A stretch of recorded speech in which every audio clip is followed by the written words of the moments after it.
Oh, honestly. It's too heavy. I'm sorry. We are going to... Actually, could you all be the soundboard for us? Is that all right? Oh. Let's just try this. If a match is really good, normally we press a button and it goes... It's good. It's good. And if I wanted to instruct someone, to give me fellatio, I would press the... Thank you. And if we were to, I don't know, like, flash back to another brother versus brother match, maybe featuring Matt Hardy, maybe a button that would... I think they're good to go. I think we're good to go. Okay.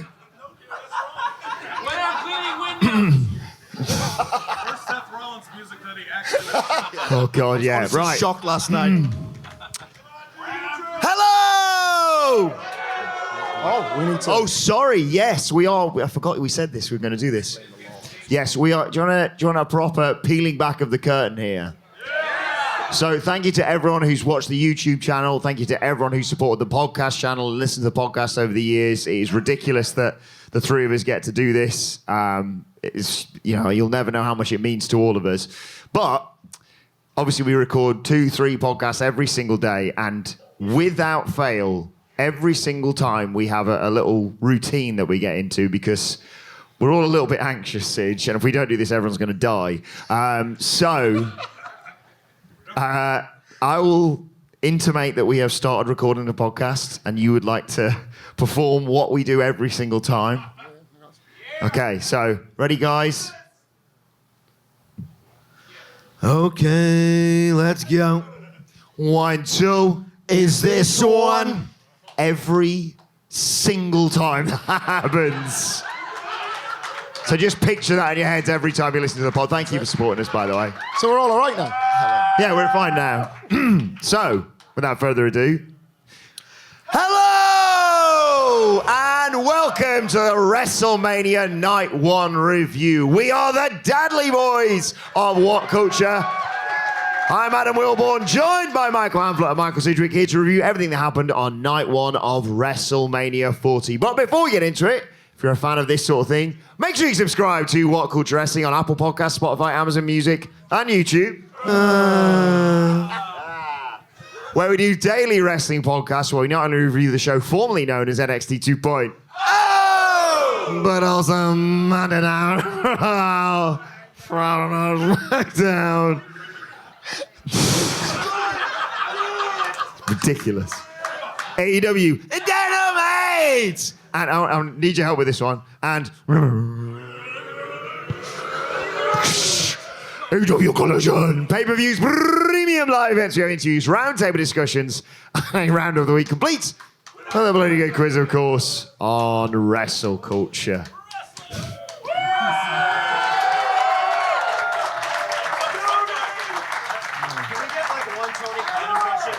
One Tony Khan impression. Well, I can tell you this review is going to be great. It's going to be great. As I said, joined now by Hamflett and Sidgwick to review Night 1 of WrestleMania.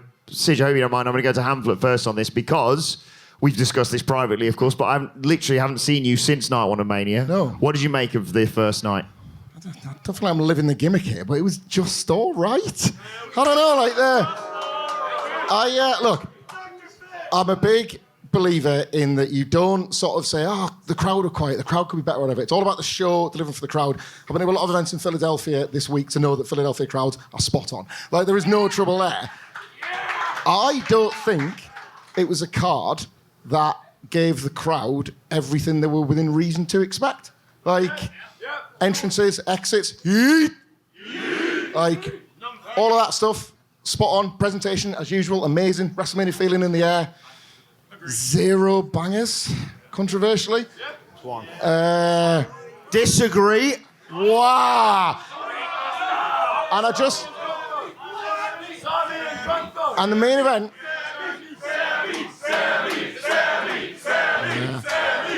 Just because your doppelganger lost. That's it, yeah.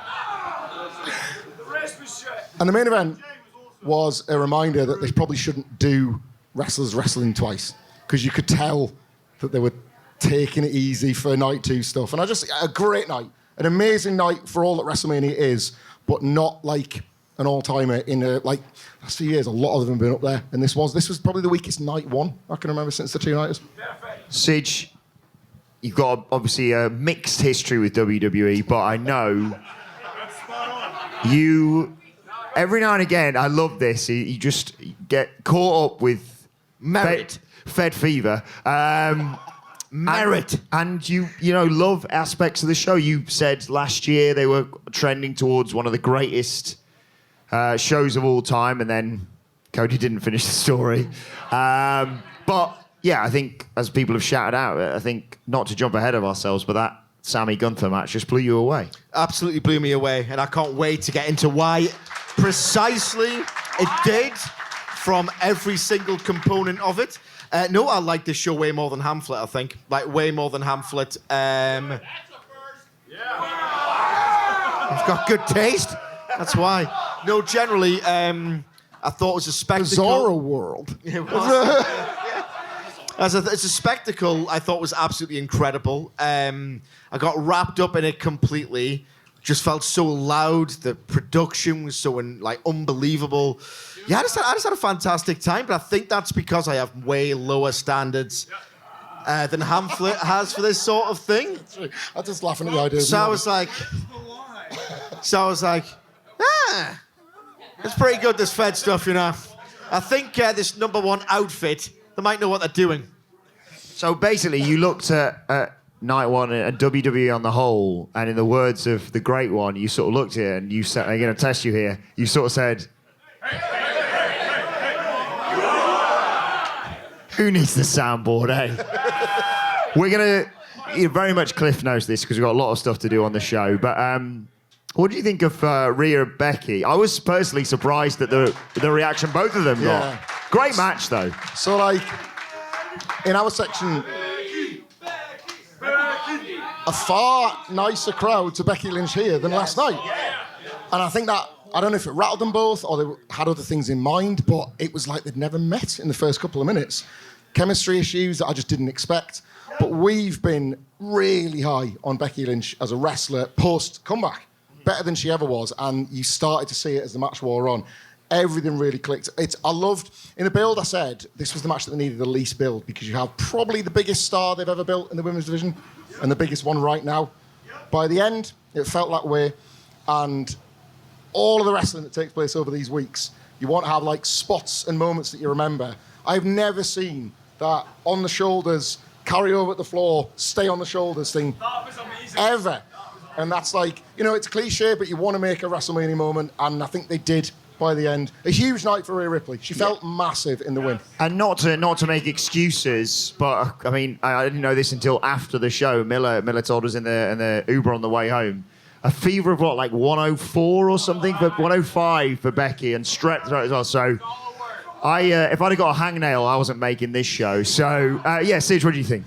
It's so weird, right, when you go and watch a show live compared to how it's presented on television. I always find that contrast really difficult to get on board with. So for the first 5 minutes of any opener I ever see on a live show, it's like, oh, this is weird. You have to retrain your brain. So it's weird because I'm so high up, I'm watching this match, and my normal brain is telling me, look at the story being told, what limb is getting worked over, what is the strength and weakness of each wrestler, and you're trying to get into the story on that level. When you go and watch a show live, like WrestleMania 40 Night 1, you go like this and you're thinking, I've got to write an article and review about this, so trying to get my analysis head on, so I'm thinking, where's that arm going? Is it in a trap? Is it looking a bit vulnerable? Is she making a strategic error here? So I'm like this, yeah. Really trying to be like a snob about it. And you've got everyone in the row behind me going, we want Mammy. They don't care about the limb work. They don't care if there's a potential opportunity for the disarmer or if Rhea Ripley's strength is going to neutralize, Becky's submission skill. I'm not exaggerating. Every male voice in my vicinity just wanted Rhea Ripley to sit on their face. So how am I meant? I'm burying these people. And he was one of them. But what I'm saying is... I've got to find a use for my dude wipes, so...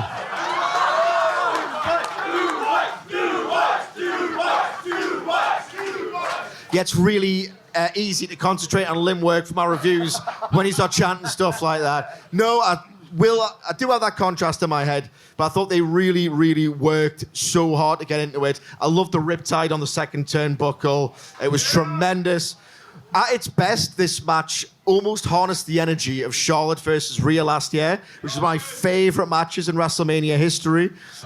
It was reminiscent of that war. It felt like this real war last year. They almost got there with this one by the finish. Wasn't quite as good, but I had a lot of time for it. I thought it was really good. Yeah, that's a good point.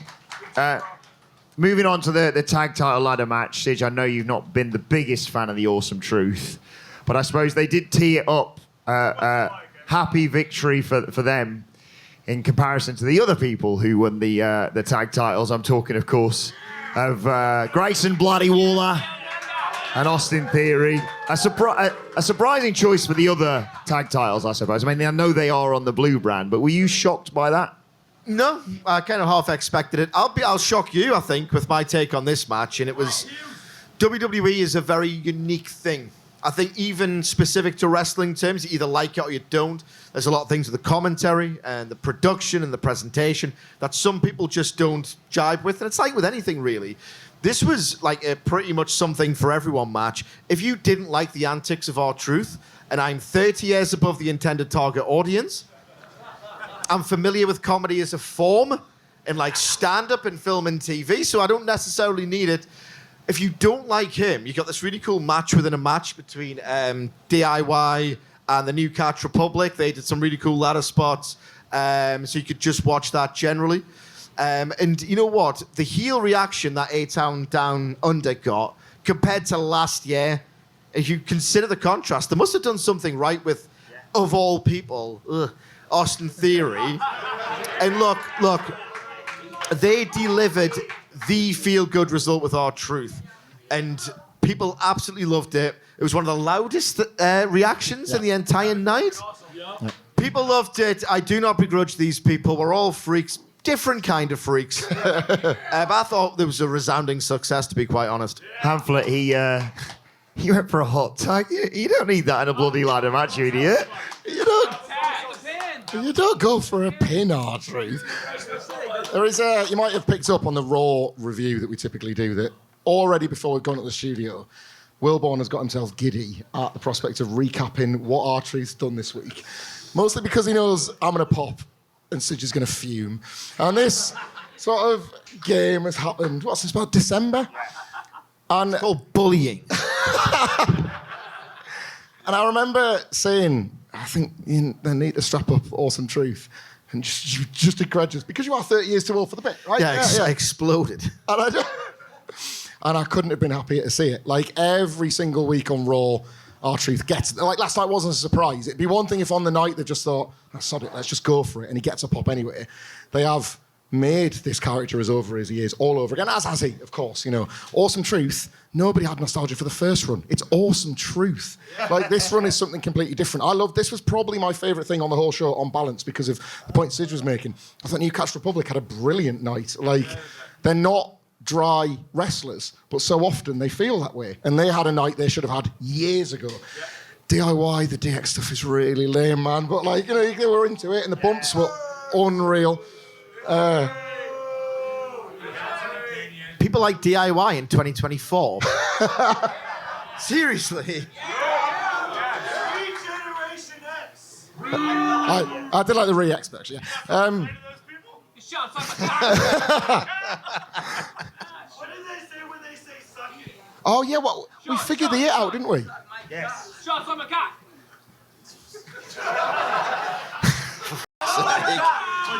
Suck my cock! There we go, thank you. So, yeah, I really enjoyed the ladder match. Moving on, indeed, we got to... Switching gears. Rey Mysterio and Andrade versus Santos Escobar and Dominic Mysterio.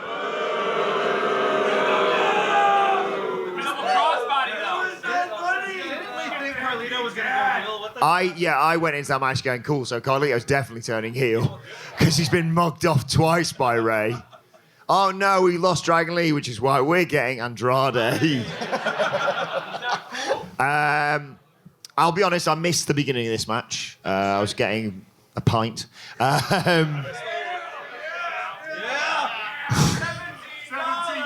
Yeah. Oh, yeah. Sorry, I meant to say I was getting a pint bought by my employer, so thank you, Future, for that one. But we saw that basically it all built to aside from that, the bit where I thought Andrade had killed Dirty Dom with that spinning back elbow of his, which, as you said, Sige, is almost as good as the Judas effect. I'm taking the piss. Please, I'm taking the piss. But yeah, it all broke down and it was people taking each other out. I was so genuinely really happy for Wacky Wild to get that spot. Obviously, Zelina takes out Elektra. And this was the point, to your point, Jonathan, that I thought, okay, it's all going to break down. The ref's going to get bothered by dealing with, Angel and Umberto and Wild and Del Toro and what have you. And Carlito's going to spit some apple in someone's face. And yet it was Jason Kelsey and Lane Johnson who turned up. I'll be honest, I realised this, it might split the room slightly.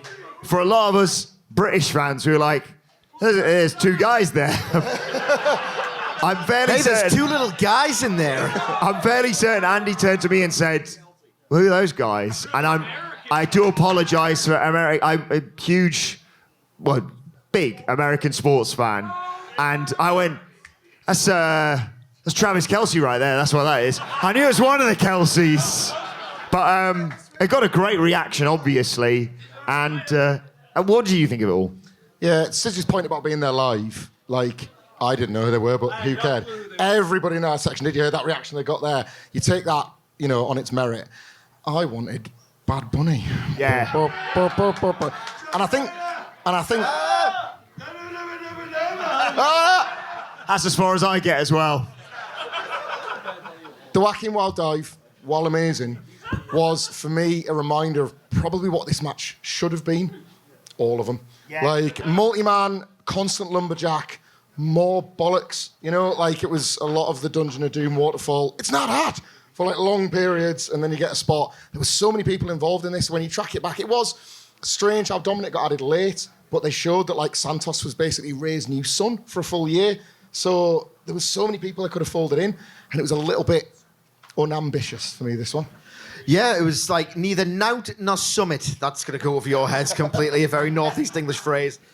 Basically, they could have either had the prestige of a big singles match between Ray and Santos. They didn't go for that option. Or they could have gone for that blistering, ultra exciting, multi-man chaos. They didn't really go for that. It's just a weird compromise that you didn't have to make. Realistically, the Wacky Wild stuff is unbelievable.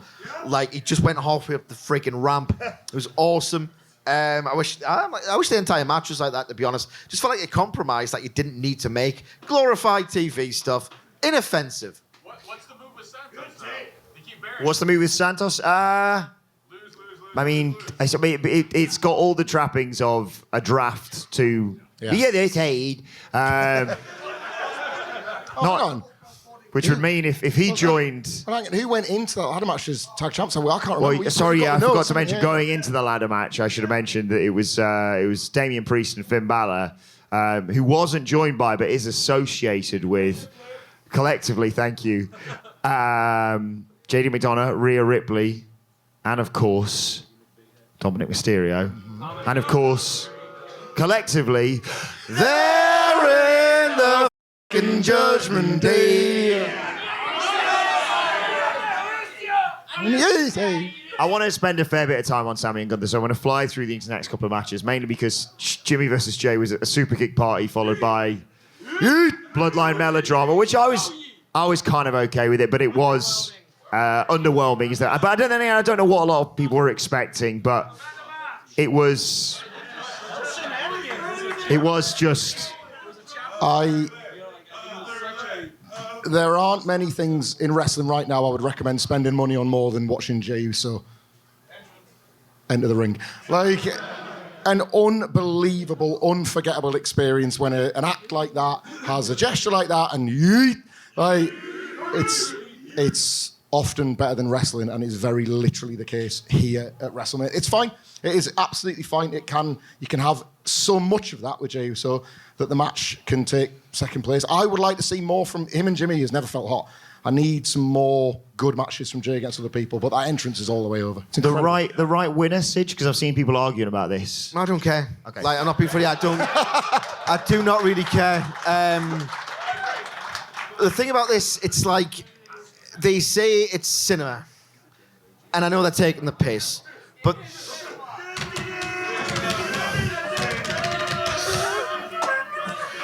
this match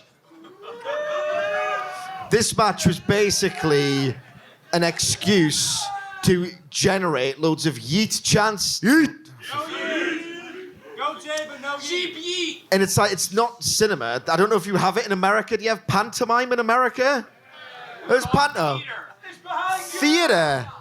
Either way, it was just not very good. Not very good. Community theatre. Community theatre, that's Roman Reigns. He's a level above. He's got The Rock as cinema, Roman Reigns is theatre, and then the Usos are community theatre. The match I was most confident the result of the entire weekend was Damage Control versus Bianca Belair, Naomi, and Jade Cargill. Not that they needed to look any more like megastars, but that entrance was incredible. Oh my God. I smashed the button. Perfect. A great match. The 6-woman tag I thought was a great match. Like, the WrestleManias I grew up on were like 5, 6, 7. And they had those wonderful covers of the purple sky and the lightning. And I just was captivated by these incredible, visually attractive wrestlers in amazing gear, very strong, kicking people's asses in lean matches that you just the most basic structure imaginable. And that was this, and I really enjoyed it as a result. Yeah, totally agree. It's the proper stuff in that regard, especially in the middle of the card. Yeah. Like, these, obviously, 2-night WrestleManias are so, like, much easier to get through than when they were really, really long. But even in the long years, you'd welcome a match like this as a total palate cleanser. That couldn't put foot wrong, eh? Quite right. Moving on. Incredible entrances. Sorry. Unreal. Yeah, Jade. Yeah, Jade's a megastar. She's going to be unbelievable. What a superstar. Yeah. Moving on, Gunther. Sorry, moving on to Hamflet. We got to talk about Gunther. Sammy's a 666 days, which I did not realise going in, which was very nice. Gunther versus Sami Zayn. You said you and I have already spoken about this. We've briefly mentioned it as well. We went in going, it's not Chad Gable, but it'll be fun. And maybe Gable, I said for all along, I thought Gable was going to throw the towel in. And then that entrance and all the build-up for Sami, and I just adored that. Yet again, Gunther with the match of the weekend in terms of WrestleMania. I thought this is an absolutely unbelievable match.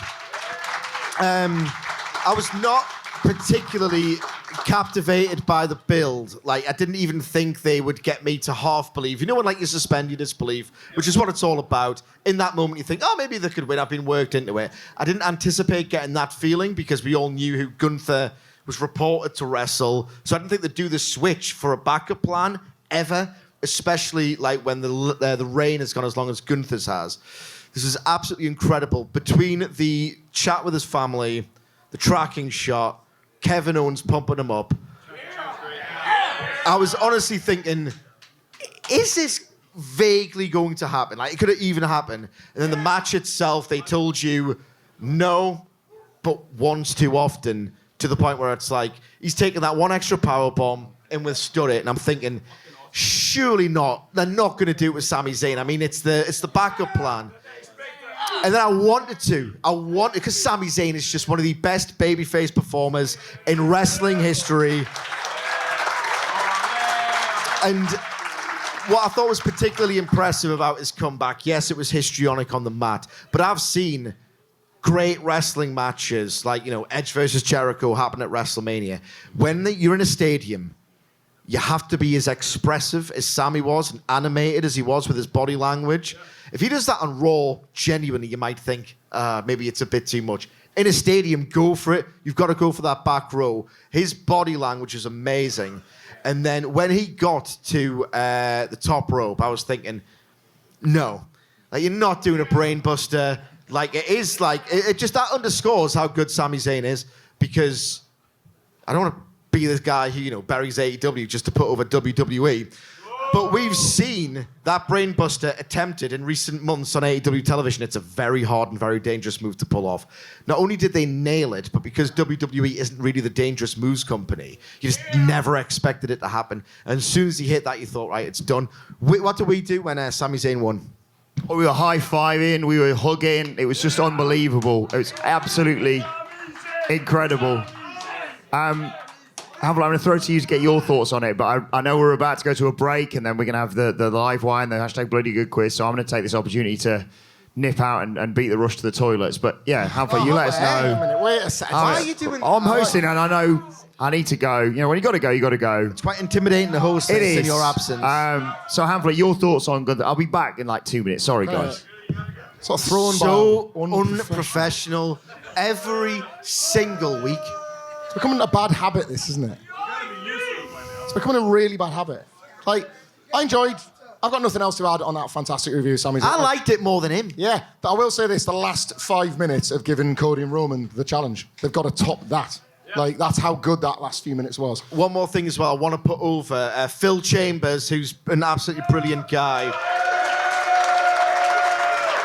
We were talking about this match in the taxi back, and he made the great point of that little pause Sami took before the pin. You know what carny wrestlers do? They want to protect their finish. So they do the pause. We saw it at WrestleMania 19. Yeah. Where you just go a little delay and then do it. It's like, oh, that's the kick out.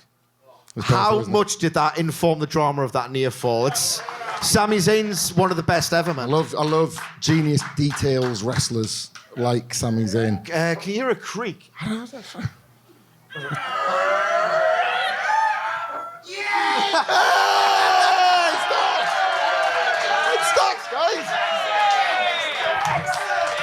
guys, how's it going? Staxy! How's it going, guys? I'm doing all right, man. How are you? Not great. Tony didn't quite make it. I told him she was a goddamn nuts, huh? Yes, you did. But it's so good to be here in Philadelphia. Hey! Speaking of Philadelphia, CG, what's the deal with bells, huh? Bells. Bells? What the hell's all that about, huh? I think you just ring one when you want someone's attention. Okay. It's something to do with religion. Yeah. Well, if you want someone's attention, like, you ever have visitors at your house, maybe at late hours of the night? Sometimes, let me tell you. So, some stuff. are you telling me that they touch your bell? Oh, they have to get my goddamn attention, so... So you're saying that they touch your bell to get your attention? Absolutely, yeah. Okay, okay. You know, hear about the guy who wouldn't stop humping a bell? Hear about that? No. Apparently it was a dick ting. That's what I heard there. Anyway, 3 jokes, 3 questions for you. Oh, good. Hey, maybe with the lovely people's here, hell, maybe you can get all 3. Who knows? Yeah. Huh? We've never done it yet. Never done it. Question joke number 1. I know there's some kids in attendance. Don't worry, all these jokes are good for kids. Oh, God. Always, absolutely. Question joke number 1. Why do farmers put bells on their cows, huh? Why would they do that, huh? Right, what we got? Picture that, Got indeed. milk? Yeah, so like... But Stax loves puns and cow. It's quite a fertile ground for punning, isn't it? Hey, where's Daisy at, huh? Good to see you. She's right. I have no clue on this one. Don't know, Stax. Sorry. Don't even know where to start with this one. Why do farmers put bells on their cows? Because their horns don't work. Huh? Shut your goddamn mouth. Show them some respect. I worked hard on this. Stax, 10 minutes before we came out here. We worked hard on this. Stax has had a difficult weekend, you know? Yeah. Hamlet, question joke number 2. What's 6 feet tall and it's got an enormous dong, huh? Is it the Liberty Bell? Do you think it's the Liberty Bell? Because we're in Philadelphia. Yeah, no, that. But he's trying to wrong foot us. He wants to think he's being vulgar. Okay, What's 6 feet tall's got an enormous dong? I'm going to go with, because we're in Philadelphia, the Liberty Bell. I think you got a soundboard here with a certain button on it for that. It's the correct goddamn answer. Final. Sorry, everybody. Final question, final joke for you. For the kids. Sid, indeed, for the kids. Why did my girlfriend, CG, why did my missus tell me to get a bell?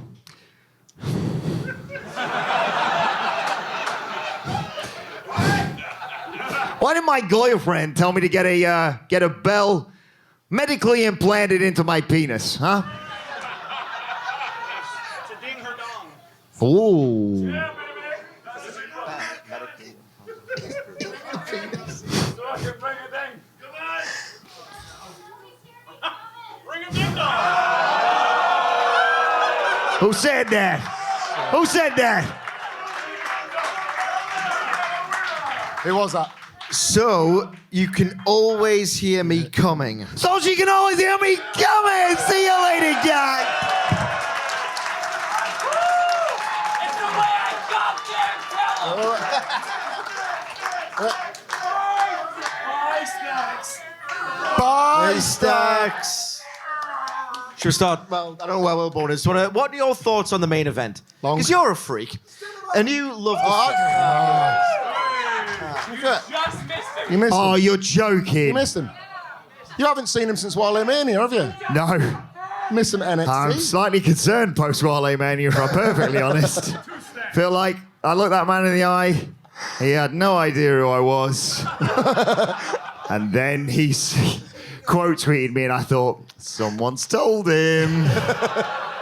And Which one was it? Who was it? He's going to fight. By the way, massive shout out. Let's hear it for Adam Nicholas, ladies and gentlemen.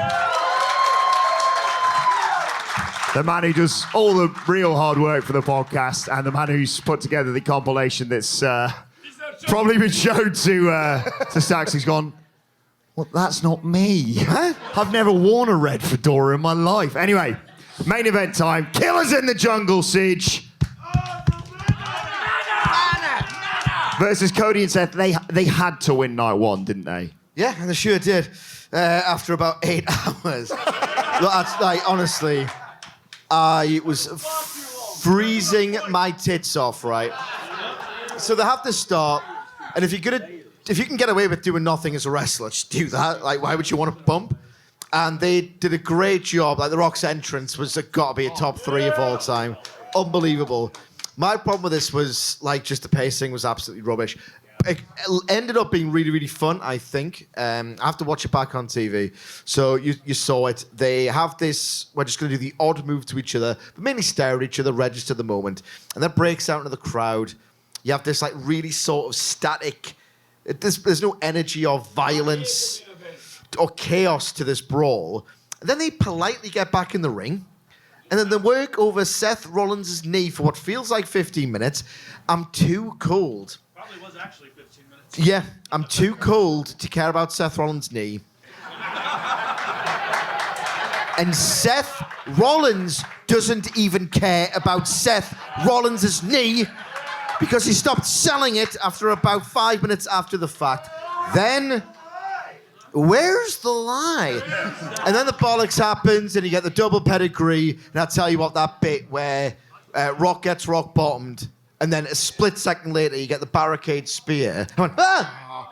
How's that good again? How is that good again? Yeah. Honestly, I thought this was too slow, disjointed, self-indulgent, but the last 10 minutes I really, really, really enjoyed. Yeah. Like, enormous highs, because there couldn't not be. Like, as soon as The Rock walked out, you realise what you're dealing with. Even with those trousers and that belt. Why are we not talking about this belt? Why is everybody in the ring He just was okay with gifted this it, belt? wasn't he, at the Hall of Fame? That was the Muhammad Ali. Is that what it was? Yeah. Looked weird. I didn't like it. But, like, Thank you. People's Championship, yes. I was going to say, yeah, is that what Damien Priest's going to look like? Yeah, like, I'm mostly with Sidge, to be honest. Like, the spot of the whole match for me Cody's hatred of the Attitude Era, just standing up from the people's elbow and hitting the Cody cutter. Like, he's put years into a spot like that, you know? But speaking of the Attitude Era, I found myself comparing Rock and Austin. Steve Austin is an amazing instincts wrestler, and he walks around against Kevin Owens, looks a bit tired, and then goes to the floor and takes a goddamn suplex on the concrete. It's like, that's why you're a genius, Austin, because you make people feel The Rock just fucking loves to do shit. He's like, I got a belt, I got trousers, we're going to go out in the crowd, we're going to do this, we're going to do that. And I just think if somebody would just, like, here's me saying, tell The Rock how to work, just like, get out there, do all the stuff that people love, then take a rock bottom through a table, you maniac, and then get out. Like, I don't think anybody would have complained. There was a sort of a tiredness in the audience towards the end, certainly where we were, for a main event that was what the poster said it was. Yeah. It was the biggest thing. It was the thing that we're all here for. You want to look at it, you know? And I just thought they were the ones choosing not to give you what you wanted to look at for a short while. Last 5-10 minutes. Could not be mega, could it? Massive.